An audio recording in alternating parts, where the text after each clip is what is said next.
Olá, eu sou Ismael Santos, pesquisador de pós-doutorado da URGS, e estou atuando junto com outros professores da URGS no projeto Novo Método de Avaliação de Contestações de Projetos de Lei de Informática. Nesse treinamento, a gente vai falar um pouco sobre o MAC, que é a metodologia de avaliação de contestações definidas nesse projeto para estar apoiando o trabalho dos pareceristas ad hoc durante a avaliação das contestações. O MAC, como já mencionei, ele tem o objetivo de apoiar o parecerista na execução das atividades relacionadas à avaliação das contestações. Lembrando que a contestação ela faz parte de um processo de defesa das empresas que tiveram eventualmente projetos totais ou parcialmente glosados durante a análise dos RDAs. Então, a análise dessas contestações visa justamente avaliar essas novas informações enviadas para a empresa para verificar se os débitos apontados no parecer do RDA eles vão permanecer ou se serão revertidos, né? Caracterizando assim a conclusão com relação à adimplência ou inadimplência da empresa perante as obrigações da lei de informática. Com relação à execução do MAC, a contestação ela pode assumir diferentes estados. A contestação ela vai estar como pendente quando ela ainda não iniciou seu processo de análise. Uma vez iniciado seu processo de análise pelo parecerista ad hoc, ela passa então a estar para o estado em análise. Se porventura durante o processo de análise da contestação o parecerista identificar a necessidade de mais informações da empresa ou esclarecimento sobre alguns pontos específicos, ele pode estar solicitando diligências junto às empresas. E então, nesse momento, a contestação ela passa a ficar no estado aguardando diligência, onde ela aguarda a resposta da empresa para prosseguir a sua análise. Em seguida, uma vez concluída a análise, a contestação ela passa para um estado de revisão, onde é verificada a questão da consistência das informações que estão sendo colocadas e se a conclusão final de todo o parecer da contestação ela está coerente com os pareceres dos projetos que foram avaliados.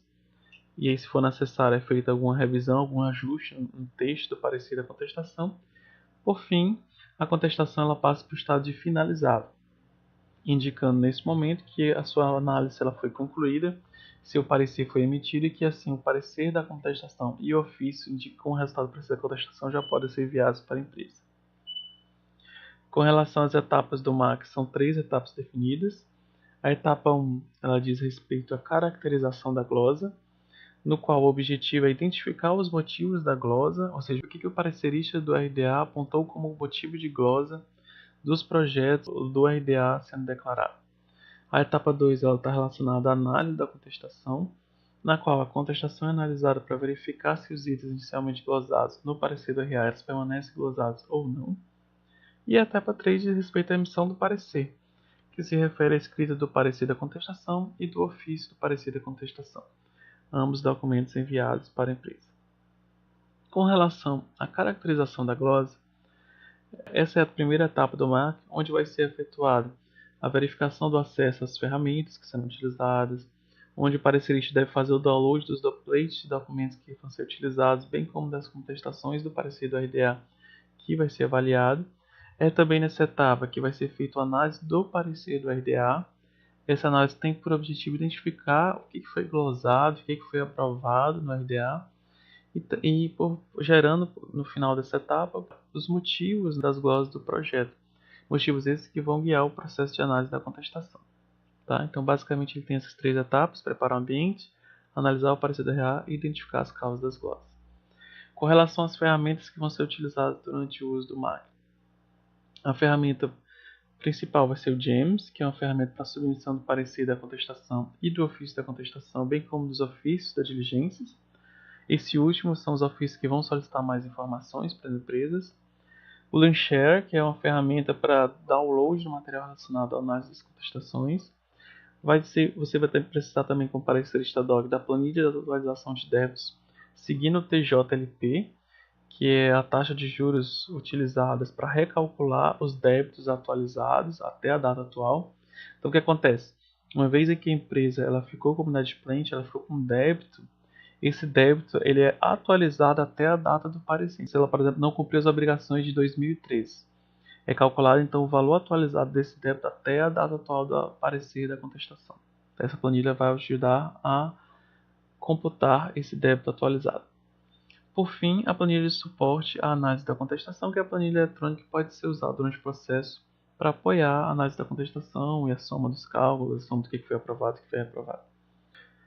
Com relação aos templates de documentos, é fornecido ao parecerista doc um template do ofício de diligência, que esse template ele vai auxiliar na confecção do documento de diligência, solicitando mais informações para a empresa.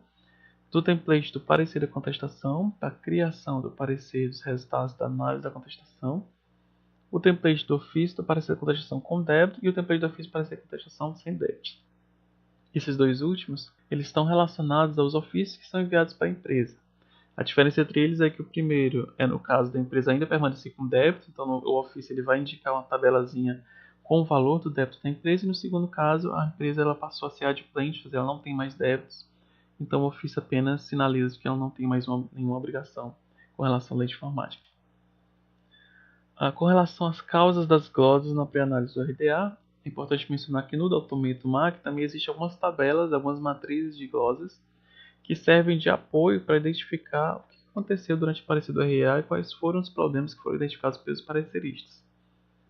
Por exemplo, aqui nessa tabela que está sendo apresentada, a gente colocou algumas causas relacionadas às glosas que foram identificadas durante a pré-análise do RDA. Então, o que a gente pode mencionar aqui na primeira linha, né? Não há preenchimento dos campos obrigatórios, ou seja, veio lá no RDA, a empresa não preencheu campos obrigatórios. Né? Então, qual é a conclusão que você vai ver no parecer do RDA? Né? A conclusão que você vai ver é que a empresa não apresentou informações minimamente exigidas para que fosse caracterizado como projeto. E aí, o que você vai precisar identificar na contestação? Você vai identificar se a empresa ela apresenta a justificativa do engano e se ela apresenta as informações corretas com relação aos campos que estavam ausentes, os campos obrigatórios que não foram preenchidos. E assim vai para os demais casos, né? Sobre o período de execução não está compreendido no ano base, o período de execução do cara não está compreendido no ano base e também se o projeto não se edifica. Ou seja, para cada situação é descrita no MAC as possíveis conclusões que vão ser colocadas no parecer do RDA e as possíveis informações que você deve estar procurando no documento de contestação para você estar avaliando se aquele motivo inicial da glosa ele pode agora ser refutado ou não.